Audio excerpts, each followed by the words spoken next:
नमस्कार व्यूअर्स, आप सभी का स्वागत है रेडियो द्वारका में। आज हम आए हुए हैं एक फार्म हाउस में और इस फार्म हाउस का नाम है मधुबन।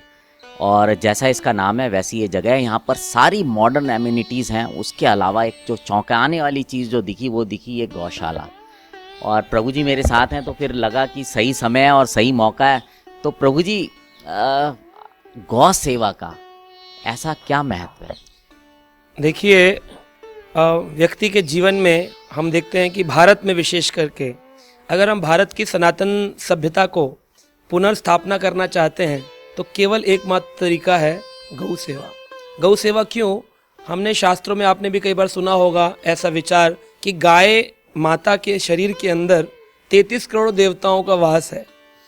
तो यह प्रश्न उठता है कि गौ माता में 33 करोड़ देवता रहते हैं इसलिए वह पूजनीय है? बोले नहीं, इसलिए पूजनीय नहीं है, क्योंकि भगवान श्री कृष्ण सभी 33 करोड़ देवताओं में से श्रेष्ठ भगवान है जिनकी पूजा सारी दुनिया करती है। वह कृष्ण भी गाय की सेवा करते हैं, गाय की पूजा करते हैं। इसलिए कृष्ण के नामों के अंदर एक नाम है गोपाल, यानी कि गायों का पालन करने वाले। अब कई बार लोग डेयरी खोल लेते हैं और सोचते हैं हम गाय की सेवा कर रहे हैं, लेकिन वो वहाँ पर भैंस ज़्यादा होती हैं और गाय एक रखते हैं।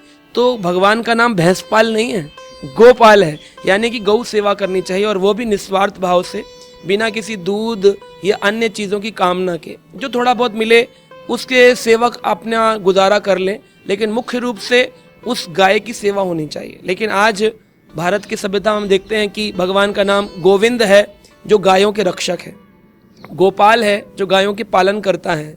शास्त्र में एक श्लोक आया है, नमो ब्राह्मण देवाय गौ ब्राह्मण हिताय च जगत हिताय कृष्णाय गोविंदाय नमो नमः। तो भगवान के नाम में भगवान हितैषी हैं दो चीज़ों के, मुख्य रूप से ब्राह्मणों के और गायों के। तो गायों की सेवा होनी चाहिए। बड़ी दुर्गति है, आप मोहल्ले में निकल जाओ, दिल्ली की किसी गली में निकल जाओ तो आपको दिखेगा गाय कूड़ेदान पर बैठी हुई है और प्लास्टिक पॉलीथीन खा रही है। अगर अभी पीछे कुछ गायों का ऑपरेशन करके देखा गया, अंदर से 23 किलो पॉलीथीन, एक गाय के शरीर से 23 किलो पॉलीथीन निकल रहा है। ये भारत की सभ्यता रह गई है। व्यक्ति को जो ग्रस्त जीवन में है, कम से कम इतना तो करना चाहिए कि पहली रोटी जब वो बने तो वह गाय की रोटी हो, और अंतिम रोटी जो है वो अपने घर के आसपास रहने वाले श्वान, कुत्ते आदि पशुओं के लिए हो। मध्य भाग जो है वो अपने परिवार के लिए हो, और जो भी हम भोजन बनाते हैं वो भगवान कृष्ण को भोग लगाया जाए और उसकी पहली रोटी गौ माता को प्रसाद रूप में खिलाई जाए। आप देखिए, श्राद्ध कर्म होते हैं, अभी पितृपक्ष आने वाला है, उसमें पितरों का भोजन ले जाने वाले काम कौन करती है? गौ माता। गौ को अगर भोजन खिला दें या ब्राह्मण को खिलाएं, दोनों का बराबर फल मिलता है। तो कई बार ब्राह्मण नहीं उपलब्ध होते हैं, तो ऐसी अवस्था में हम गायों को अगर हम पितृपक्ष का भोजन खिलाएं तब भी पितृ संतुष्ट होते हैं, क्योंकि वह गाय और ब्राह्मण के शरीर में प्रवेश करके पितृ भोजन काम करते हैं। इनफैक्ट अगर मतलब ब्राह्मण भी भोजन करने के लिए आते हैं तो भी वो एक गौ का हिस्सा निकाल के अलग से रखवाते हैं। तो गौ माता का इतना इम्पोर्टेंस है। आदमी कोई पाप करे तो हरि नाम से मुक्ति हो सकती है, लेकिन गौ की हत्या करने पर इस संसार में कोई भी प्रायश्चित नहीं बनाया गया है।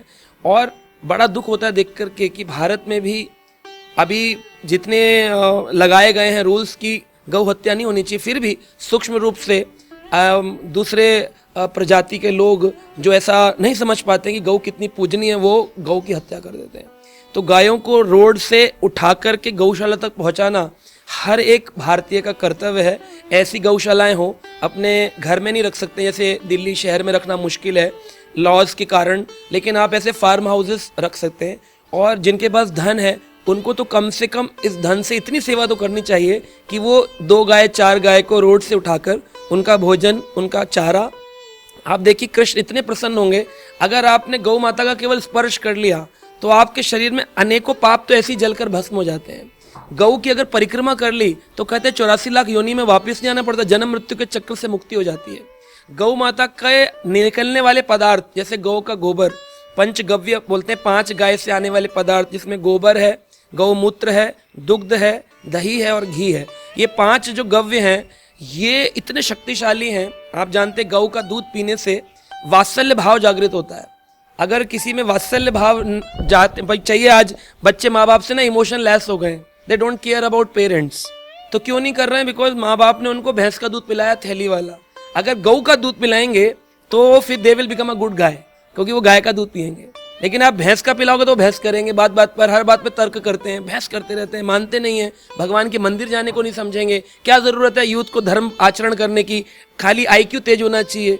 लेकिन ये अगर दूध गाय का पिलाया जाए तो माँ बाप के प्रति भी संवेदनशील रहते हैं। जितने ओल्ड एज होम है ये सब बंद हो जाएंगे अगर गौ माता की सेवा माँ बाप ने कर ली। अगर आप नहीं रख सकते हैं, कम से कम गौशालाओं को सपोर्ट करिए, उनका दूध तो लगा लीजिए कम से कम अपने घर में। बोलिए हम जब भी पियेंगे गौ माता का दूध पियेंगे, हम भैंस का दूध नहीं पियेंगे।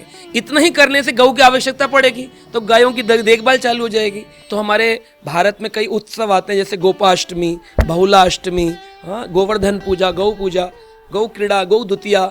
ऐसे उत्सवों में कम से कम लोगों को गौ माता की सेवा करें। कम से कम इतने उत्सव में तो कर लें, चारा दे महीने का कम से कम, और रोज एक गाय की रोटी निकालें, पंचगव्य का सम्मान करें।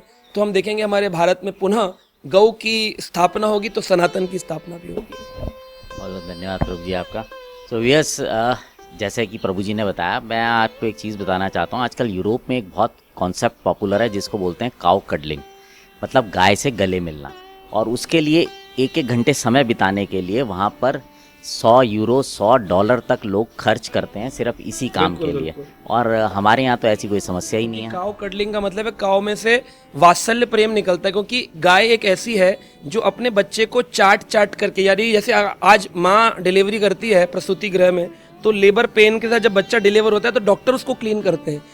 जितने भी पशु हैं उनकी क्लीनिंग उनकी ग्वाले या सेवक करते हैं, लेकिन गाय स्वयं अपने बच्चे को चाट चाट करके उसका खून पीप साफ करती है। ये इतना प्रेम भरा है गाय माता के अंदर, इसलिए उसको माता कहा गया है। 7 माताएं हैं, राजमाता, पृथ्वी माता, अपनी जन्मदात्री माता, है ना, तो इस प्रकार गुरु माता, तो उनमें से एक माता गौ माता भी, 7 माओं में से। तो ये इसको माँ का दर्जा ऐसे ही नहीं दे दिया गया। और माँ आजकल तो लोगों की क्या कहें, उनकी खुद की माँ का वो ख्याल नहीं रख रहे तो गौ माता की क्या रखेंगे। तो समाज में जागृति की ज़रूरत है। आप जैसे अवेयरनेस प्रोग्राम चला रहे हैं तो इसको भी मैक्सिमम लोगों तक पहुंचना चाहिए कि they should become aware about how to protect their mother and the cow mother. बहुत बहुत धन्यवाद प्रभु जी। सो वियर्स, आपसे विदा लेते हैं और जुड़े रहें रेडियो द्वारका के साथ।